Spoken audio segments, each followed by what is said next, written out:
नमस्कार, आपका स्वागत है। काकरोच जनता पार्टी के हेड अभिजीत दीप के भारत आ गए हैं। उनके आते ही यूथ ब्रिगेड एक्टिव हो गया है, लेकिन लाल हिट भी सक्रिय हो गया है। इस लड़ाई में कौन जीतेगा और कौन हारेगा ये तो नहीं कहा जा सकता, पर दिल्ली में पार्टी का ऐलान भारत को किस दिशा में ले जाएगा, इस पर जरूर हर किसी को मंथन चिंतन करना चाहिए। और काकरोच को हल्के में लेने की भूल कब किसको भारी पड़ जाएगी, इस पर भी सभी पॉलिटिकल पार्टियों को संभलने की जरूरत है। काकरोच क्या मोदी सरकार के लिए आफत बनेगा? क्या सिर्फ धर्मेंद्र प्रधान ने मोदी सरकार के आभा मंडल पर बड़ा डेंट मार दिया है? क्योंकि काकरोच का पहला पॉलिटिकल एजेंडा प्रधान का इस्तीफा है। इसी पर हम विश्लेषण करेंगे। साथ होंगे राजनीतिक विश्लेषक और वरिष्ठ पत्रकार संजय श्रीवास्तव जी और राजनीतिक विश्लेषक ब्रजभूषण सिंह जी होंगे। आप दोनों मेहमानों का नमस्कार के साथ स्वागत है। और दिल्ली में हलचल हो रही है, उस पर भी हम लोग तमाम सारी बातें करेंगे। लेकिन संजय जी, आपके मुखारबिंद से हम शुरुआत आप ही से करेंगे और ये चाहेंगे कि इस पर भी थोड़ा सा कहीं ना कहीं अब तफसील से अपनी बातें रखिएगा। काकरोच जनता पार्टी नाम तो मतलब सबके जहन में बस चुका है। काकरोच हर घर में, हर जो मानव है उसे मालूम है कि काकरोच क्या होता है और कितनी उसकी जिंदगी होती है। लेकिन अभिजीत के आते ही दिल्ली में हलचल तेज हुई। राजनीतिक गलियारों में राय मशवरा कह लीजिए, बहस मुबाहिसा सब होती रही। लेकिन अभिजीत का जो कॉन्फिडेंस है और जो युवाओं का कॉन्फिडेंस है, वो उसे आप किस रूप में देख रहे हैं? देखिए राजेश जी, मैं इसे दो पहलुओं पर देखता हूं।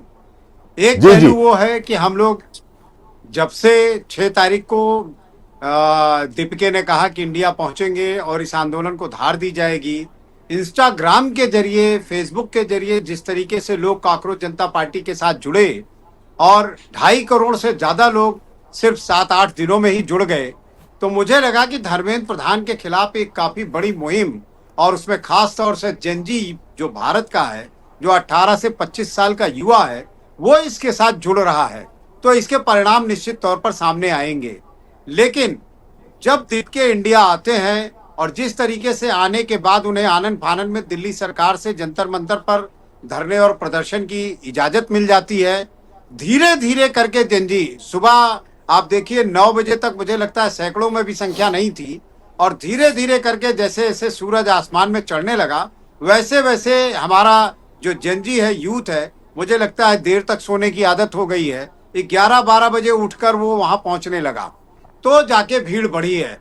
तो मुझे लगता है दो पहलू इसके सामने हैं। एक कि धर्मेंद्र प्रधान की आड़ में भारतीय जनता पार्टी ने कहीं ना कहीं काकरोच जनता पार्टी को छूट दी और ये मीटर एक बनाया कि इस पर पैमाना माना जाए कि जेनजी यानी जो आक्रोश युवाओं की बात हो रही है कि काकरोच जनता पार्टी के जरिए सड़क पर उतरेगी, तो उसका पैमाना क्या है, कितना वो ये आक्रोश बड़ा दिखता है और कितने लोग इसमें इकट्ठे होते हैं, हमारी सरकार को कितना डेंट लग सकता है। धर्मेंद्र प्रधान के बहाने ही सही भारतीय जनता पार्टी ने युवाओं के आक्रोश को नापने का एक प्रयास किया। दूसरी तरफ मुझे लगता है कि जो अन्य राजनीतिक दल हैं, कहीं ना कहीं उनको लगा कि तीसरे मोर्चे की तरह अगर युवा, जैसे कि आसपास के तमाम देशों में भारत के हुआ कि युवाओं का आक्रोश सड़क पर उतरा, उन्होंने तख्ता पलट दिया। तो इस चक्कर में कि कहीं ना कहीं उनकी जो राजनीति है, उनकी जो राजनीतिक पार्टी की राजनीति है, वो ना हाशिए पर चली जाए, युवाओं का गुस्सा इतना बड़ा हो जाए कि वो तख्ता पलट करने की स्थिति में आ जाए, तो उनका भविष्य तो अभी भी अंधकार में है, सत्ता में वो है नहीं, और हो सकता है और हाशिए पर चले जाएं। इस वजह से मुझे लगता है कि भारत की राष्ट्रीय कांग्रेस पार्टी, चाहे वो तमाम क्षेत्रीय दल रहे हो, राज्यों के केजरीवाल की पार्टी रही हो, आम आदमी पार्टी, इन सभी ने कहीं ना कहीं समर्थन देने से किनारा कर लिया, जिस वजह से उतनी भीड़ नहीं आ पाई। क्योंकि आपको पता है कि युवा भी हमारा राजनीतिक दलों के गलियारों में बटा हुआ है। तमाम ऐसे युवा हैं जो भारतीय जनता पार्टी के अलावा जो तमाम यूथ विंग है वो हर पार्टी में बने हैं और उनके साथ युवा जुड़ता है, और जब उनके नेता उनका आह्वान करते हैं तभी वो वहां मौके पर पहुंचता है। तीसरा जो मुझे एक इसमें बिंदु लगा कि तमाम नीट, सीबीएसई के बच्चों के जो परिवार हैं वो कहीं ना कहीं मध्यम वर्ग से आते हैं, और उन परिवारों ने ये जो काकरोच जनता पार्टी है और उसके आंदोलन को मुझे लगता है कि या तो हल्के में लिया या फिर राष्ट्र विरोधी ताकत के रूप में ले लिया। उन्होंने अपने बच्चों को घर से निकलने से रोक दिया, जिस वजह से उतनी बड़ी संख्या में लोग वहां नहीं पहुंच पाए जिस 18 से 25 साल के युवाओं की उम्मीद की जा रही थी कि आज वो घर से निकलकर वहां पहुंचेगा। सिर्फ जंतर मंतर की बात अगर की जाए तो बेमानी होगी। मुझे लगता है कि हर स्टेट की राजधानी में जहां भी जंतर मंतर टाइप का कोई इस तरह का एक स्टेच्यू होता है जहां पे लोग इकट्ठे होते हैं, धरना करते हैं, प्रदर्शन करते हैं, कैंडल मार्च करते हैं, ऐसी कोई जगह नहीं चुनी गई या काकरोच जनता पार्टी ने ऐसी कोई इस तरह की गाइडलाइंस नहीं जारी की कि हर राज्य की राजधानी चाहे लखनऊ में हो, चाहे पटना में हो, चाहे गुवाहाटी में हो, कि वहां पर उनके युवा, क्योंकि नीट देश की परीक्षा है, सीबीएसई देश की परीक्षा है, देश के युवाओं या देश के 18 से 25 साल के बच्चों के साथ धोखा और फरेब हुआ है। तो ऐसे में उस गुस्से को मुझे लगता है कि हर राज्य की राजधानी में निकलना चाहिए था, लेकिन ऐसा कुछ नहीं हुआ है और देश की राजधानी में भी इतने बड़े पैमाने पर वो गुस्सा सामने निकल नहीं पाया है। तो मुझे लगता है कि इसको हिट करने में भारतीय जनता पार्टी कहीं ना कहीं कामयाब होती दिखी है। ठीक बात संजय जी, आपने ओपनिंग रिमार्क्स मुझे लगता है कि जो सच था वही आपने अपने मुखारबिन से हमें दिखा दिया है। बात बिल्कुल आपकी सही है। मैं ब्रजभूषण जी के पास जाने से पहले जो काकरोच जनता पार्टी के सुप्रीमो हैं, मैं अभिजीत जी की बात थोड़ा आपको सुनाना चाहता हूं, जरा सुनिएगा। सारे लोग, मैं पूछना चाहता हूं कौन कौन इस प्रोटेस्ट में बैठेगा फिर से? क्या ये प्रोटेस्ट हमें यहीं पर खत्म करना है? क्या हमें यहाँ फिर से बैठना चाहिए? क्या हमें तब तक लड़ना चाहिए जब तक धर्मेंद्र प्रधान रिजाइन नहीं करते? तो मैं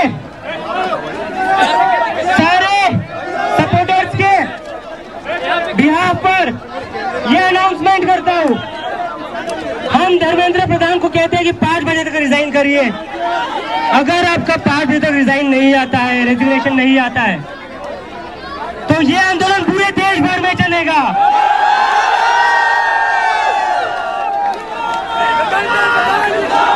और अगले शनिवार कौन कौन फिर से आएगा?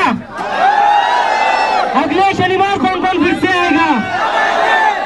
जब तक धर्मेंद्र प्रधान रिजाइन नहीं करता तब तक हमें रुकना नहीं है साथियों। ब्रजभूषण जी, सोनम वांगचुक भी थे उनके साथ, अभिजीत के साथ, लेकिन ओवरऑल जो मतलब आगाज हुआ है काकरोच जनता पार्टी का, उसे पॉलिटिकल चश्मे से अगर हम देखने की कोशिश करें तो क्या, संजय जी ने तो अपनी बात रखी है, क्या आपको लगता है कि अभी बहुत वक्त है, मतलब इसको धरातल पर स्प्रेड होने में बहुत वक्त है, लोगों के दिलो दिमाग में बैठने में भी वक्त लगेगा? राजेश भाई, आपके चैनल के माध्यम से एक बहुत ही अच्छा डिबेट का विषय काकरोच जनता पार्टी, अभिजीत दीपके का भारत में आगमन, और मुझे लगता है कि ये एक तरह से आंदोलन की शुरुआत हुई है। अभी इसे संख्या बल के आधार पर नहीं तोला जा सकता। हाँ। जैसे काकरोच जनता पार्टी के लोगों ने या उनके प्रमुख नेता ने आज शाम 5 बजे तक धर्मेंद्र प्रधान का इस्तीफा मांगा और भारतीय जनता पार्टी की सरकार को हिंदू और मुस्लिम में उलझाने का आरोप लगाया। तो ये 2 बड़ी चुनौतियां हैं कि इसका मतलब वो भारतीय जनता पार्टी के हिंदू मुस्लिम के एजेंडे को समझ रही है, जो उलझाने का आरोप लगाया, और सरकार से 2-2 हाथ करने को तैयार है। और दूसरी बात, एक खुली चुनौती दी कि आज शाम को 5 बजे धर्मेंद्र प्रधान का इस्तीफा होना चाहिए, नहीं तो आंदोलन स्प्रेड होगा, आंदोलन बड़े रूप में फैलेगा। तो मुझे लगता है कि अभी थोड़े से वक्त की जरूरत है, स्थितियों को समझने की जरूरत है, लेकिन शायद भारतीय जनता पार्टी ने यहां पर बड़ी बुद्धिमानी से काम किया है। अगर अभिजीत दीपके को गिरफ्तार करती तो आंदोलन 4 गुना 10 गुना तेजी से बढ़ जाता, भारी हो जाता, लेकिन उन्होंने धीरे से अभिजीत दीपके को निकालकर जंतर मंतर में जगह दी, सुरक्षा दी, और शायद हो सकता है कि धर्मेंद्र प्रधान का इस्तीफा भी हो जाए, तो ये आंदोलन अपने आप धीमा पड़ जाएगा या शांत पड़ जाएगा, या ये काकरोच जनता पार्टी का अस्तित्व समाप्त हो जाएगा। और अगर भारतीय जनता पार्टी ने लाठियां चलाने का काम किया, अकड़ का काम किया, जैसे इन्होंने किसान आंदोलन में किया था कि कभी उन्हें आंदोलनजीवी, कभी आतंकवादी कहकर के संबोधित किया, अगर इस तरह से स्थितियां पैदा हुई तो ये किसानों का आंदोलन नहीं है, बल्कि इस पर देश दुनिया की पूरी निगाह है। ये युवाओं का आंदोलन है, और युवाओं का एक ऐसा आंदोलन है कि जहां पर सरकार बुरी तरह से असफल हुई है। असफलता के बाद जो आंदोलन जन्म लेता है वो विद्रोह के रूप में क्रांति बन जाता है। भले ही क्रांति के बाद बहुत बड़े वो काम न कर पाए, बड़ी सुलझी नीतियां न हो, लेकिन कभी कभी परिवर्तन को विध्वंसात्मक तरीके से वो लाने की कोशिश करता है, जो किसी भी सरकार की बहुत बड़ी असफलता मानी जाती है। क्योंकि आखिर इस देश के युवाओं ने पढ़ा तो मुंशी प्रेमचंद को ही है, सूर्यकांत त्रिपाठी निराला को पढ़ा है, अच्छी बात है, कार्ल मार्क्स को पढ़ा है, और तो वो जानते हैं कि ये मेरा देश है, ये हमारा देश है। और काकरोच कौन है? क्योंकि काकरोच तो एक प्रतीकात्मक है। आप सब लोग तो बहुत अच्छी तरीके से समझते हैं, लेकिन आपके चैनल के माध्यम से जो मैं आम जनता के बीच में ये बात रखना चाहता हूं कि काकरोच रिप्रेजेंट करता है उन लोगों को जो डाउन ट्रोडन है, जिनके पास बहुत पैसा नहीं है, जो आम भारतीय नागरिक हैं और जिनकी आबादी 100 करोड़ से ऊपर है। वो भारत जो मेहनतकश भारत है, तो अगर उनके लिए ऐसा शब्द बोला जाएगा जो भारत की रग रग में बसा है, जो असली भारत है, उन भारतीयों को काकरोच बोल करके कोई पूंजीवाद की संस्कृति के तहत बड़ा बन करके टारगेट करेगा, तो निश्चित रूप से आंदोलन तो अपने आप बड़ा रूप ले लेगा। क्योंकि कभी पास से लेकर के तमाम लोगों ने उस भारत को जगाने की कोशिश की जिस भारत में आज के 200 साल पहले राजाओं को भगवान माना जाता था, लेकिन जगते जगते हम यहां तक आ गए कि राजा भगवान नहीं होता है, प्रत्येक व्यक्ति का अधिकार होता है। तो बात यही है कि आज जब तुमने मुझे इडियट कहा, और राजेश जी मैं इस पंक्ति को बदलता हूं कि आज जब तुमने मुझे काकरोच कहा, तो मुझे लगा कि तुमने सत्य के सीने में कीले ठोक दी हो, महज इस वजह से नहीं कि मैं सत्य का प्रतीक हूं, बल्कि मैं भी सारी दुनिया की तरह दोहरी जिंदगी जीने को विवश हूं। लेकिन सामने खड़ा चितकबरा मैनेजर, जिसने झूठ के सिवा कुछ नहीं किया है, जिसने बेईमानी के अलावा कुछ नहीं जिया है, जब मेरे सामने खड़ा होकर चरित्र, नैतिकता और राष्ट्र प्रेम की लंबी चौड़ी बातें करता है, तो मेरा जी चाहता है कि इसका सर तोड़ दूं। लेकिन तैर आती है होठों पर एक पराजित मुस्कान, और इसके सिवा कुछ भी नहीं हो पाता। लेकिन फिर भी मैं अंधकार की दीवार में सर तो मारता रहता हूं। भले ही दीवार का कुछ भी नुकसान नहीं होता, मैं ही जख्मी हो जाता हूं, लेकिन दीवार का कुछ हिस्सा तो गिरता है राजेश भाई। तो एक विश्वास है उन युवक को, नौजवानों को, कि आने वाली पीढ़ियां तुम्हारी तरह खुदगर्ज नहीं होंगी और वो इस मेरे पागलपन का समर्थन करेंगी, काकरोच का समर्थन करेंगी। जी राजेश भाई। जी संजय जी, एक बात बड़ा थोड़ा सा आप भी कहिए, बताइएगा, धर्मेंद्र प्रधान को लेकर जब इतनी कंट्रोवर्सी है, युवाओं के दिलो दिमाग में उनकी छवि को लेकर तमाम मुश्किलें हैं, उनके बच्चे तो विदेश में पढ़ते हैं, उनकी एरोगेंसी हम नहीं कह सकते हैं, हो सकता है कि भाजपा में संगठनात्मक दृष्टि से बहुत मजबूत व्यक्ति हैं, लेकिन जब किसी व्यक्ति को लेकर जब कंट्रोवर्सी लगातार क्रिएट होती रहती है, आपको लगता है कि उस व्यक्ति को पाला जाना चाहिए क्या? अब मतलब मोदी सरकार रिजिड हो गई है कि नहीं, हम धर्मेंद्र प्रधान को नहीं हटाएंगे, तो ये कैसा टेम्परामेंट है? क्या आपको लगता नहीं है मैं इसमें पीछे है, मैं नहीं हटाऊंगा? ये कौन सी बात हो गई?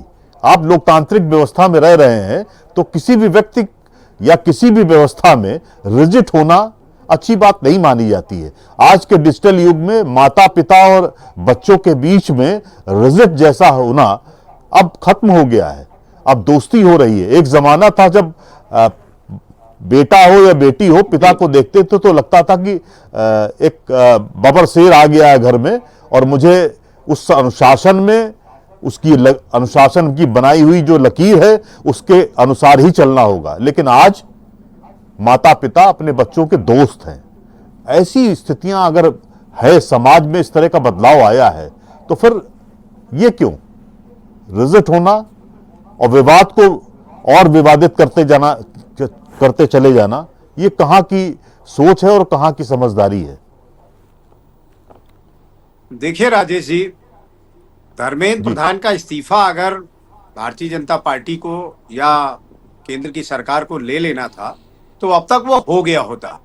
आप याद करिए कि राजनाथ सिंह जी ने एक मीडिया से बात करते हुए उन्होंने कहा था कि ये भारतीय जनता पार्टी की सरकार है, नरेंद्र मोदी के नेतृत्व वाली सरकार है, इसमें इस्तीफे नहीं होते हैं, इसमें इस्तीफे नहीं होते हैं, इसमें लोगों को हटाया जाता है।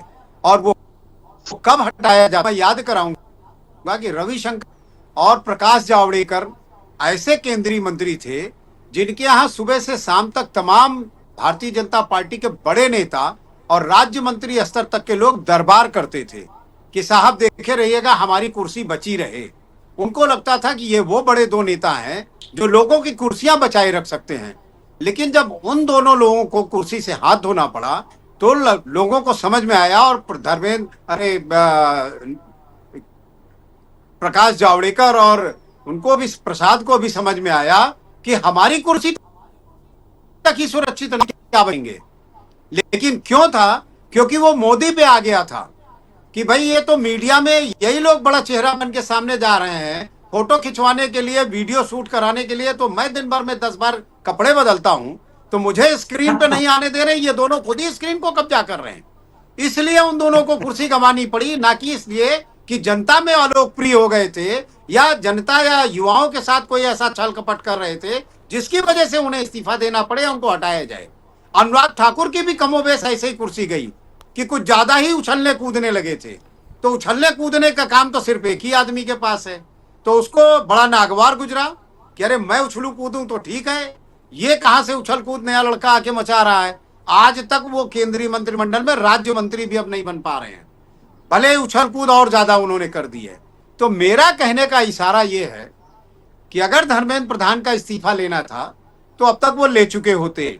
अभिजीत दिपके ने भी कहा कि 5 बजे तक का समय दिया और जो 10-12 मिनट अब बचा हुआ है। मुझे नहीं लगता है कि ये अभिजीत दिपके की चेतावनी या धमकी के आगे झुकने वाले लोग हैं और ये कहते हैं कि हम तो हिट करते हैं, हिट विकेट करते हैं, हम किसी से डरते नहीं हैं। और काकरोच जितनी तेजी से फैलेगा मुझे लगता है मैसेज उतना क्लियर होगा। लेकिन मैंने पहले भी कहा और अब भी कह रहा हूं कि ये श्रीलंका के युवा नहीं है, बांग्लादेश के युवा नहीं है, पाकिस्तान के युवा नहीं है, भूटान के युवा नहीं है, नेपाल के युवा नहीं है, ये हमारा देश भारत है, यहाँ के युवा हैं। और यहाँ का युवा जो 18 से 25 साल स्वतंत्र रूप से आपसे जिम्मेदार नहीं है, वो अपने परिवार पर डिपेंड करता है, तो यकीन मानिए आपके हमारे घर में 18 से 25 के सभी युवा हैं जो जेई की तैयारी कर रहे हैं, नेट की तैयारी कर रहे हैं, नीट की तैयारी कर रहे हैं, तमाम ऐसे प्रतियोगी परीक्षाओं की तैयारी कर रहे हैं। लेकिन वो डिपेंडेंसी उनकी माँ बाप या फिर अभिभावकों पर ही है, जो भी हैं, बिना उनके वो कदम बाहर नहीं निकालते हैं। हमारा आपका बच्चा भी अगर कहीं बाहर जाने की कोशिश करता है तो 2 बार उससे पूछ लेते हैं। तो इस आंदोलन में भले ही ये काकरोच जनता पार्टी करके खड़ा हुआ, बेरोजगार के नाम पे खड़ा हुआ, लेकिन जो नीट का मसला है, जो सीबीएसई का मसला है, जो और तमाम परीक्षाओं के पेपर लीक का मसला है, उन सब को लेकर अगर ये खड़ा होता तो युवा अपने माँ बाप से बगावत करके सड़कों पे निकल आता। लेकिन ऐसा नहीं हो रहा है और यही एक कारण है कि इस देश में लाखों की संख्या में, किसी भी राज्य में ले लीजिए या देश में ले लीजिए, अन्ना आंदोलन के बाद से ये युवा इकट्ठा नहीं हो पाए। और युवा जब अन्ना आंदोलन में इकट्ठा हुए तो एक पार्टी का जन्म हुआ, आम आदमी पार्टी का। उसने देश की राजधानी पर कब्जा किया, 2 बार सत्ता पर वो कायम हुई। उसके बाद उसने पंजाब की सत्ता संभाली, गुजरात में भी काफी राजनीतिक कद बढ़ाया, तमाम और प्रदेशों में भी राजनीतिक कद बढ़ा, तमाम युवा वर्ग उससे जुड़ा और युवा ही उसके जनप्रतिनिधि बने, युवा ही मंत्री बने, तो इस तरीके से जन्म होता है, मैं ये मानता हूं। लेकिन उसके बाद का हश्र देखिए क्या हो रहा है कि वो भी उसी दलदल में घसीट लिए गए, चाहे वो भ्रष्टाचार का दलदल हो, चाहे वो तमाम लाभ लेने का दलदल हो, और लोग उनसे किनारा करते चले गए। तो मुझे लगता है कि कांकरोच जनता पार्टी के जन्म के बाद जिन अभिभावकों, माँ बाप को अपने बच्चों को चाहिए था कि वो कहते कि नहीं, तुम्हारे भविष्य के साथ खिलवाड़ करने वालों के साथ तुमको विरोध में जाना चाहिए, तुम्हें भी सड़क पर उतरना चाहिए, अपनी आवाज बुलंद करनी चाहिए, अपनी संख्या बढ़ानी चाहिए। लेकिन मुझे नहीं लगता कि इस देश में यह संभव है। और उनके हाथ पैर खींच लिए जाते, उन्हें कह दिया जाता कि खबरदार, घर से बाहर भी मत निकलना। ये राष्ट्र विरोधी ताकतें हैं जो मोदी के खिलाफ, जो भारतीय जनता पार्टी के खिलाफ और भारतीय जनता पार्टी की केंद्र सरकार के खिलाफ साजिश रच रहे हैं, भारत में अराजकता फैलाना चाहते हैं। यहाँ पे जो है वो राष्ट्र के खिलाफ जो ताकतें हैं उनको बढ़ावा देना चाहते हैं। तमाम लोगों ने तो जोड़ दिया कि पीछे से कांग्रेस का बैकअप है, भारतीय जनता, अरे समाजवादी पार्टी का बैकअप है, आम आदमी पार्टी का, केजरीवाल का नाम लिया गया कि ये तो उसकी बी टीम है, बैठे बैठे बाहर से उसको उकसा के इस तरह करा रहे हैं। तो कहीं ना कहीं इन सब चीजों से बड़ा असर पड़ा है और इसीलिए उस तरीके का मौस आज नहीं दिखाई दिया जो दिखना चाहिए था। अब ये अलग बात है कि अगर इसको नए सिरे से विचार विमर्श करके अभिजीत दीपके और उनकी टीम राज्यों में इसे स्प्रेड करते हैं, जैसे कि आप देखिए कि काकरोच कहीं एक किचन के आसपास अगर दिखता है तो अगले एक हफ्ते में बहुत तेजी से फैल जाता है, कोने कोने में कॉकरोच आ जाते हैं, तमाम तरीके की दवाओं का इस्तेमाल किया जाता है उनको भगाने के लिए। तो वैसे ही ऐसा हो जाए कि पूरे देश में ये कॉकरोच फैले और तब तमाम तरीके के हिट और तमाम तरीके की दवाएं जेल लेकर आए भारतीय जनता पार्टी, तो उसे भी थोड़ी मशक्कत करनी पड़े कि आखिर इनको समाप्त कैसे किया जाए। तो मुझे लगता है कि एक बड़ा आंदोलन खड़ा हो सकता है। अन्ना आंदोलन के बाद एक हवा मिली है, एक दिशा मिली है काकरोच जनता पार्टी के नाम पर, युवाओं को एकत्रित करके, युवाओं के मुद्दे पर उनके गुस्से को, उनके आक्रोश को शामिल करके कि कुछ नया खड़ा किया जाए और जो ये गूंगा बहरा और अहंकारी तंत्र है उसके खिलाफ लड़ने की हिम्मत युवाओं में संचारित करने की कोशिश की गई है।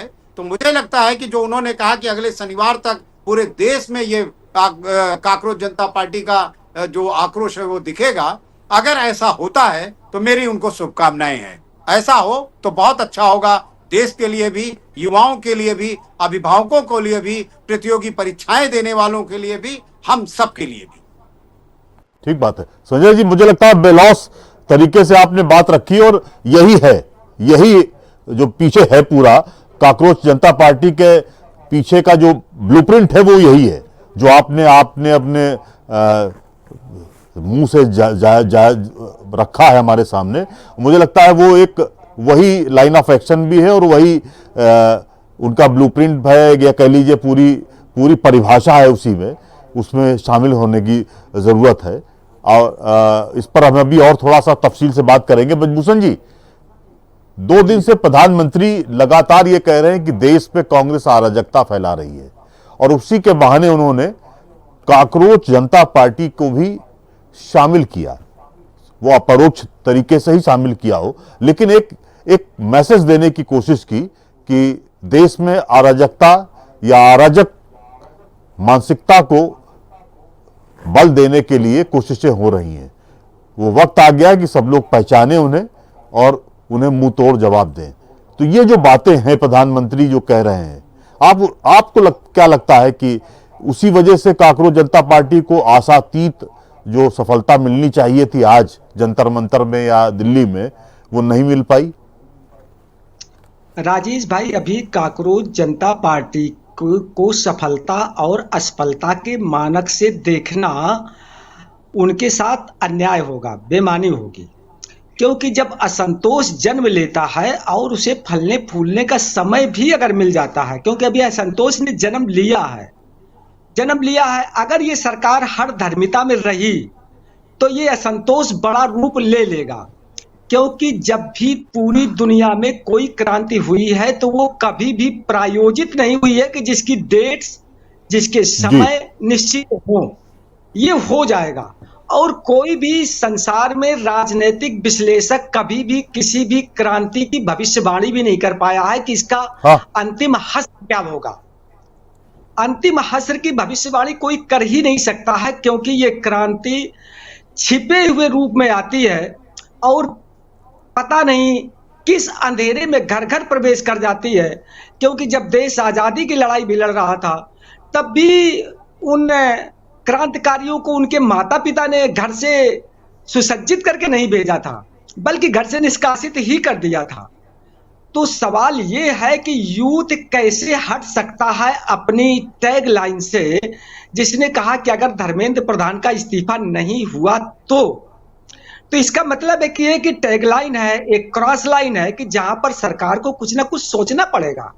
और अगर सरकार के पास खुफिया रिपोर्ट्स इतनी गहरी न होती, काकरोच जनता पार्टी केवल एक मजाक होता, तो सोशल मीडिया में जन्मी हुई पार्टी जो अभी चुनाव आयोग से पंजीकृत भी नहीं है, कुछ बहुत दूर दूर तक भी नहीं है, मात्र एक पेज है, एक इवेंट है, उसके बाद अगर सरकार इतनी चौकन्नी हो चुकी है, स्थितियां यहां तक जा चुकी है कि प्रधानमंत्री को स्वयं आगे आकर कांग्रेस पर दोषारोपण करना पड़ा है, तो इसका मतलब है कि अंदर खाने स्थितियां संजीदा हैं, सेंसिटिव हैं, और कहीं ना कहीं से सरकार चिंतित है। क्योंकि सरकार को चिंता तो तभी बढ़ती है जब उसकी खुफिया एजेंसीज अपनी रिपोर्ट्स देती हैं। तब तक तो वो किसी भी आंदोलन में 10-10 दिन 20-20 दिन तक जाती नहीं है, भूख हड़ताल तक में भी नहीं जाती है। लेकिन जब उसे ये लगता है कि नहीं, ये जन आक्रोश का रूप ले सकता है या आकार लेने लगा है, तो प्रधानमंत्री को बयान देना पड़ता है। जिन प्रधानमंत्री ने 10 सालों में कभी किसी आंदोलन पर कोई बयान महीनों नहीं दिया है और महीनों बाद भी दिया है, तो बहुत ही नकारात्मक रूप से दिया है। यहां पर भी नकारात्मक बयान ही दिया है, लेकिन कम से कम 24 घंटे के अंदर अंदर बयान तो दिया है कि ये कांग्रेस अराजकता फैला रही है। अब कांग्रेस और अराजकता का संबंध कैसे स्थापित किया जा रहा है सरकार के द्वारा, ये समझ से परे है। क्योंकि सरकार का अगर कांग्रेस का यूथ से संबंध होता तो कांग्रेस इतना कमजोर क्यों होती, हाशिए पर क्यों होती, जगह जगह पर अपनी सरकारें क्यों खो देती। अगर कांग्रेस का यूथ पर अधिकार होता तो कांग्रेस मजबूत होकर के चुनाव लड़ती, आपको पदच्युत करती। तो कांग्रेस में इतनी शक्ति कहां से आ गई कि वो यूथ को इतनी बड़ी तंत्र में बदल करके खड़ा कर दे, जंतर मंतर में खड़ा कर दे और पूरे देश को हिला दे। तो ये तो प्रधानमंत्री जी का नकारात्मक बयान है। असली बात यह है कि काकरोच जनता पार्टी असंतुष्ट युवाओं का संगठन है और उनकी बहुत बड़ी मांगे भी नहीं है। सरकार अगर चाहे आरोप दे से रोक जैसा यूथ कह रहे हैं, उस पर कम से कम विचार तो किया ही जाना चाहिए कि आखिर उनकी मांग जायज है कि नहीं जायज है। जैसा संजय भैया ने कहा, ये प्रधानमंत्री के स्वभाव या भारतीय जनता पार्टी के नेचर को बता रहे हैं कि वहां इस्तीफे होते ही नहीं है। तो इतना अहम और इतनी जिद्दी घातक ही होती हैं, लोकतंत्र के लिए कभी भी फायदेमंद नहीं हुई। अभी आपने नेपाल में देखा, वहां के भी प्रधानमंत्री ने इसी तरीके से बोला, सेम यही भाषा बोली, और इस्तीफा तो इस्तीफा रहा, उन्होंने कुचलने की कोशिश की। अंतिम असर क्या हुआ, इतिहास के गर्त में खो जाना पड़ा। तो इस तरीके से बोलना कि वहां पर इस्तीफा नहीं होते हैं, भारतीय जनता पार्टी में इस्तीफा नहीं होते हैं, तो इसका मतलब भारतीय जनता पार्टी में निरंकुशता लागू हो चुकी है, डिक्टेटर अपना रूप ले चुका है, और प्रधानमंत्री की स्थिति ये हो गई है कि वो लोगों की तारीफ पाते पाते आत्ममोह में, आत्मश्लाघा में, आत्म प्रवंचना में, आत्म वंदना में इतना मुग्ध हो चुके हैं कि उन्हें लगता है कि जो मैं बोलता हूं बस वही अंतिम सत्य है। लेकिन लोकतंत्र में प्रत्येक दिन व्यक्ति को नया जन्म लेना पड़ता है, नए विचारों के साथ जूझना पड़ता है, आगत का स्वागत भी करना पड़ता है, नए विचारों को जगह भी देनी पड़ती है। हम एक पुरानी परिपाटी को लेकर के आगे नहीं बढ़ सकते हैं, आगे नहीं चल सकते हैं। और कभी भी मानव समाज में ये हो ही नहीं सकता है कि हम एक पुरानी परिपाटी को लेकर के युगों युगों तक पूछते रहे। जी। कहीं ना कहीं पर हमें नूतन का स्वागत करना ही पड़ेगा, चीजों को बदलना पड़ेगा। जी राजेश भाई। जी जी, बिल्कुल ठीक बात कर रहे हैं संजय जी। काकरोच जनता पार्टी की आज जंतर मंतर के कार्यक्रम में एक शब्द भी सुनाई दिया, या एक सेंटेंस कह लीजिए, हिंदू मुस्लिम में हमको उलझा कर रखा है और हमारी मांगों पर किनारा कर रखा है। ये एक स्लोगन भी था।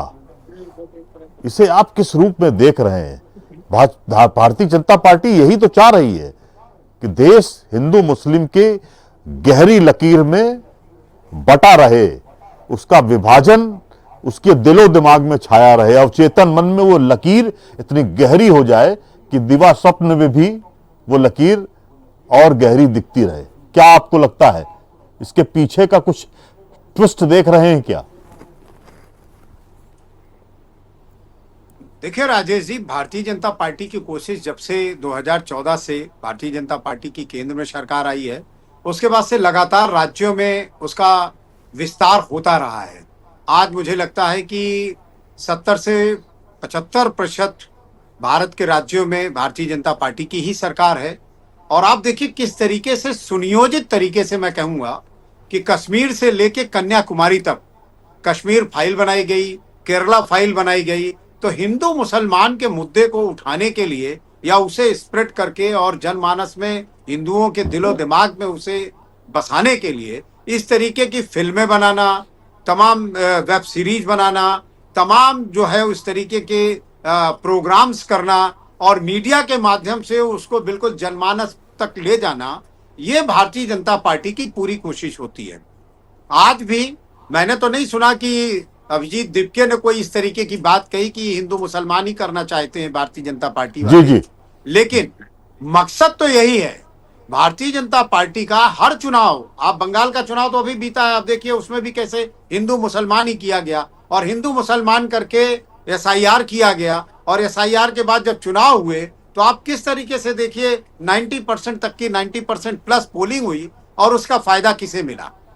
तो हर चुनाव में, राज्यों के चुनाव में जाने से पहले इस तरीके का पूरा एक मुझे लगता है कि वे ऑफ प्लान तैयार किया जाता है और उस पर जो अमली जामा पहनाने की कोशिश होती है उसको भारतीय जनता पार्टी चुनाव के ऐलान से 2-3 महीने पहले ही शुरू कर देती है और शायद इसीलिए उसको उसी तरह के मनमाफिक नतीजे भी मिलते हैं।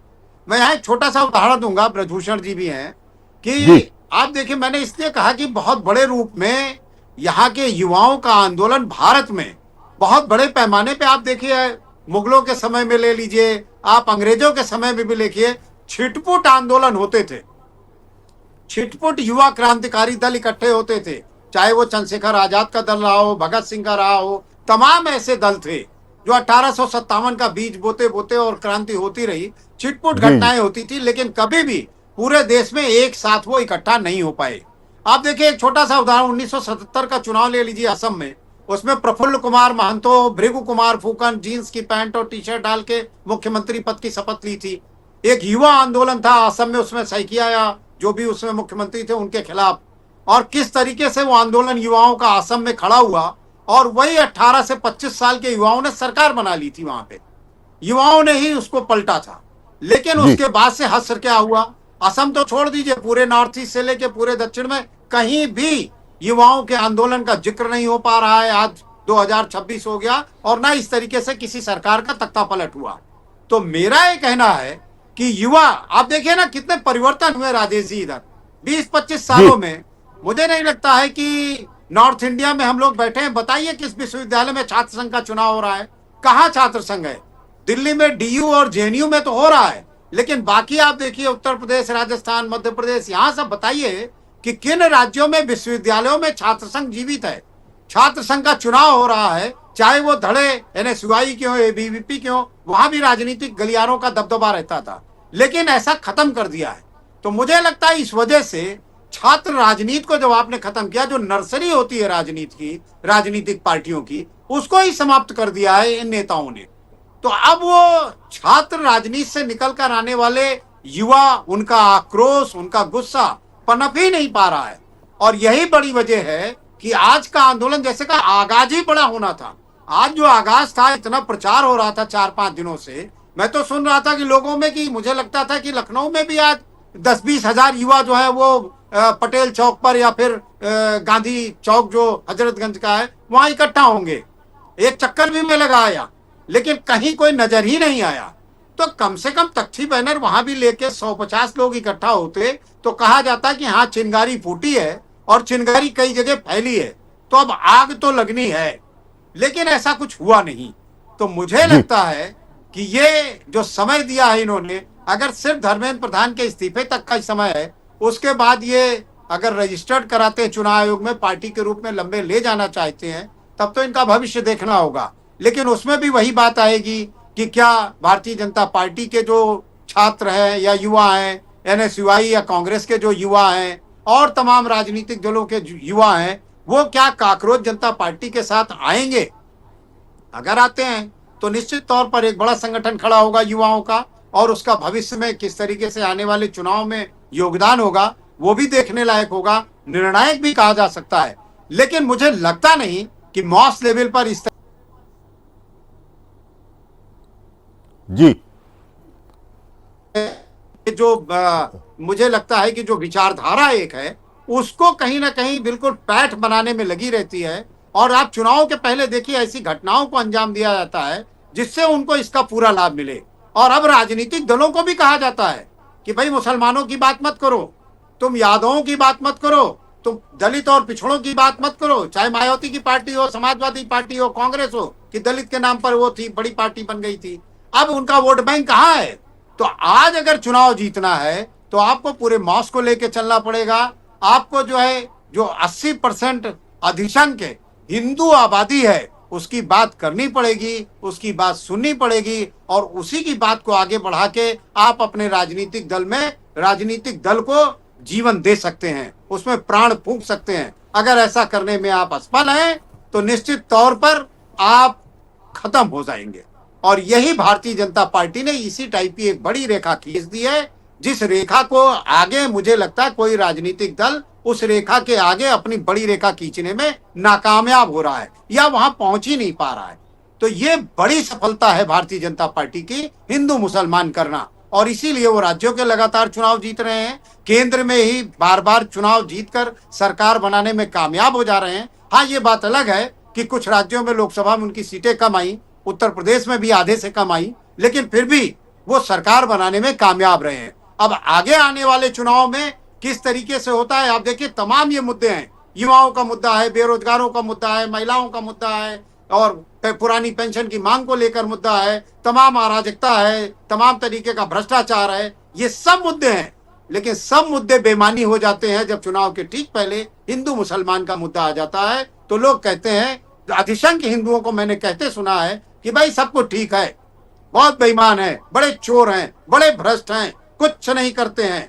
लेकिन बस इस मुद्दे पे ठीक है कि मुसलमान ठीक है, इनके राज्य में मुसलमान सर नहीं उठा पा रहा है, वो हिंदुओं को आंख नहीं दिखा पा रहा है। यानी हम सीना तान के जी रहे हैं। तो ये मोदी और योगी की देन है, और इसी वजह से ये चुनाव जीत जाते हैं।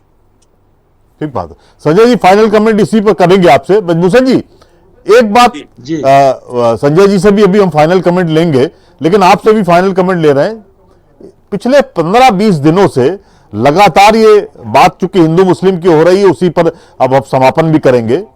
कांग्रेस को लगातार इस बात पर खींचा जा रहा है कि वो मुस्लिम पार्टी हो गई है। असम में 19 में 18 एमएलए उनके मुस्लिम हैं। कर्नाटक में डीके शिव कुमार के बाद एक विवाद हो गया कि 5 विधायकों को मंत्री बनाया जाए, मुस्लिम विधायकों को। इसका प्रेशर बन गया है। केरल में भी प्रेशर बना हुआ है, और तेलंगाना में भी कल से यह प्रेशर बन गया है कि 4 मुस्लिम विधायकों को और आप मंत्री बनाइए विस्तार में।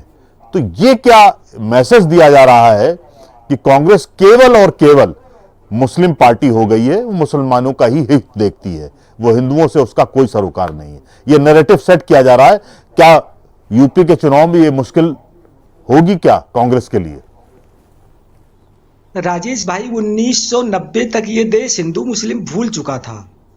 ये तो 2014 से शुरू हुआ है, तो इसकी चर्चा तो जब सत्ता पक्ष स्वयं करता है तो इसकी चर्चा तो अपने आप मीडिया में होती है, तो अपने आप जो जनता को परोसा जाता है जनता के पास पहुंच जाता है।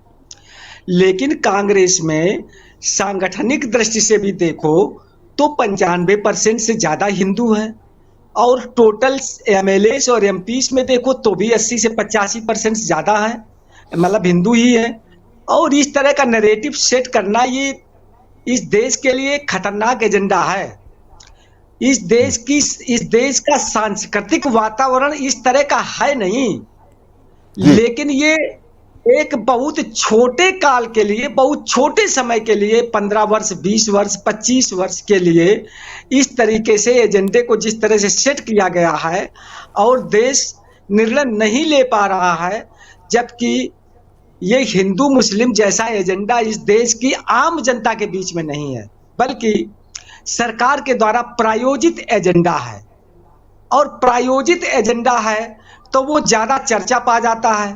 अब कांग्रेस कहां से मुस्लिम परस्त हो गई? कांग्रेस ऐसा इतिहास में कौन सा चिन्ह मिला है, ऐसा कौन सा बिंदु मिला है कि जहां पर हम उसे मुस्लिम परस्त कह दें?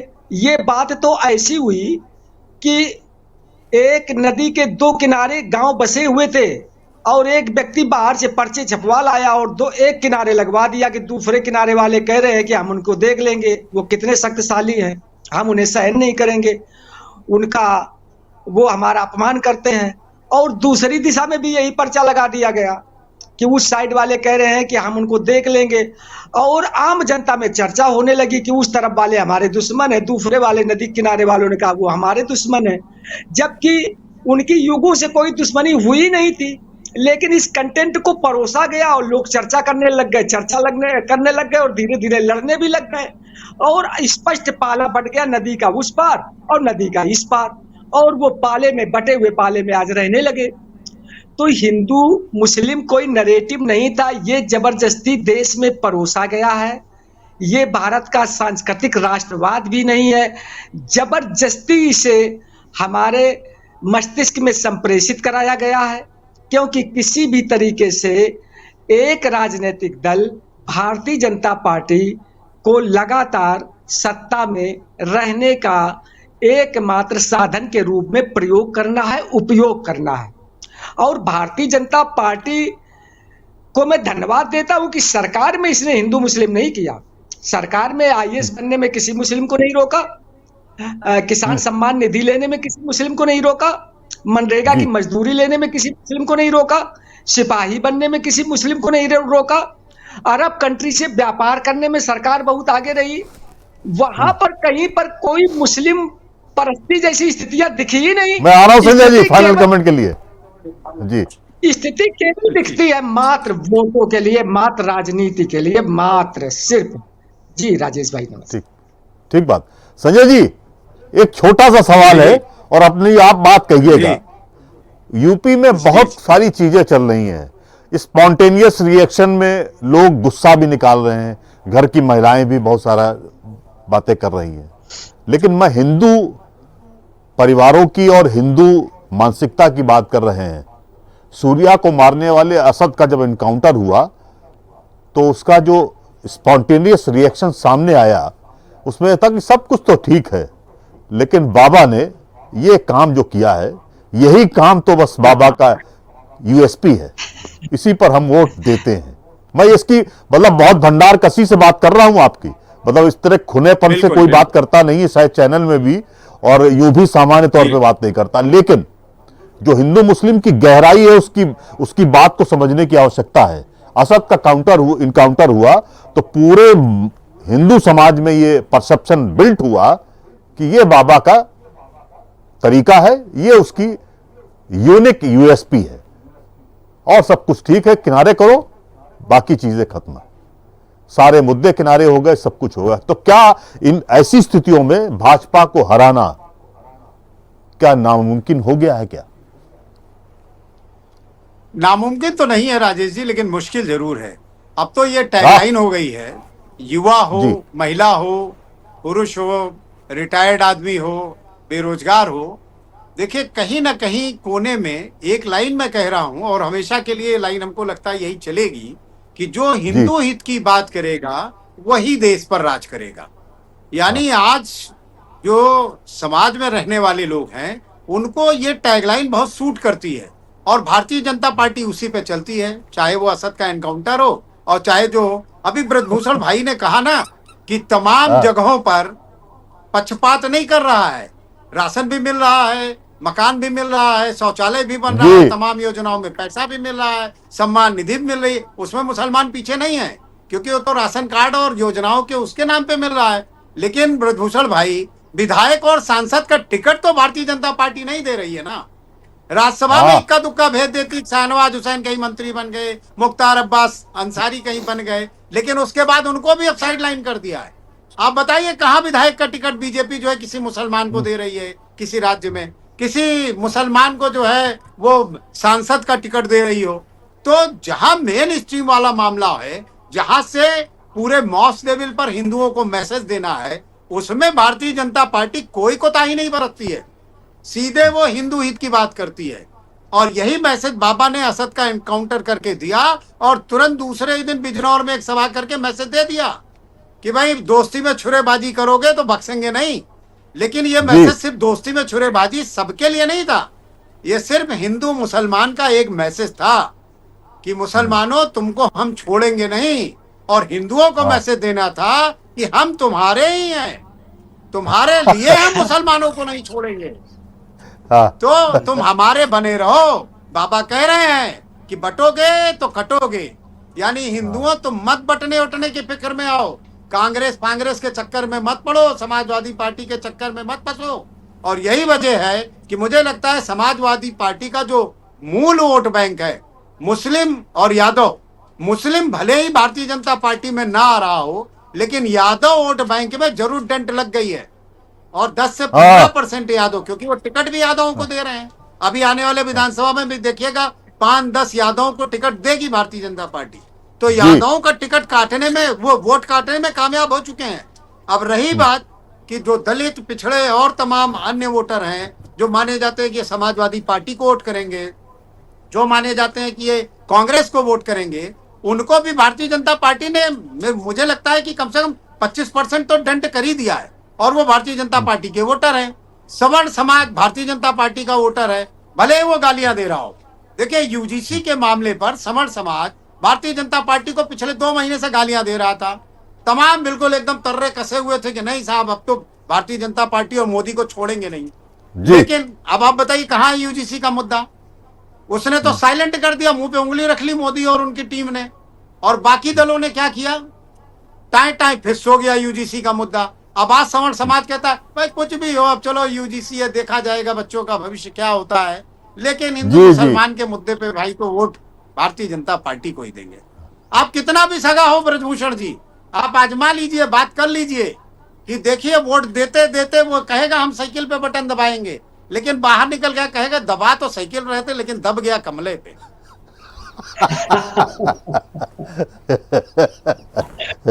संजय जी,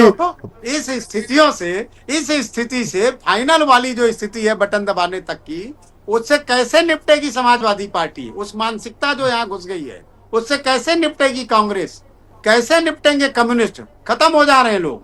भारतीय जनता पार्टी की इसी हिंदू मुसलमान की आंधी में आप देखिए कितने राजनीतिक दल समाप्त हो गए। महाराष्ट्र में उद्धव ठाकरे समाप्त हो गए, पश्चिम बंगाल में ममता जी समाप्त हो गई, कुछ नहीं बचा उनके पास, ना विधायक बचे ना सांसद बचने वाले हैं। अब ले देके वो और भतीजा अभिषेक बनर्जी बचे हैं।